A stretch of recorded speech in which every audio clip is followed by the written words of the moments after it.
舞台剧《人间条件》对2001年开始到定是第8集咯。这内面描写是小人物的故事，观众看甲真感动。这第8集要做什么呢？咱做回来看卖。我们这家人会不会太斯文了？怎么没有人讲话啊？开口讲一下啊！爸，寿星先来。对嘛。生日快乐！伫戏内三代同堂做伙过生日，不过互相之间的关系稍有淡薄气氛。这是立功剧团的导演吴念真想要传达给观众的三代斗阵的议题。描写戏内主角伊的退休生活，厝内人煞无甲重视，无甲关心，伊的尊严要安怎维持？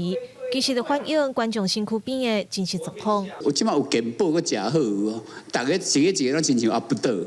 除了长照之外，长照是照顾那些不能动的嘛，这些会动的更难照顾啊。其实我是有意把它弄成喜剧，我觉得很严肃的问题用喜剧来看会比较有趣。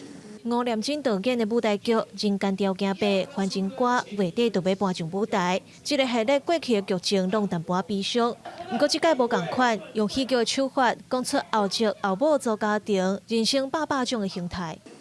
虽然没有嫁过人，但是也听过很多，就是在婆媳相处关系上面一些，有的人就会在那个老公的家人面前这样装的很好，然后私底下就是好烦，我想回家这样。阿公廖明灿差点被警察抓去关，感觉有些淫乱。爸爸对妈妈提，同阿公对奶奶哈腰，一山有一山高，爷爷有山高。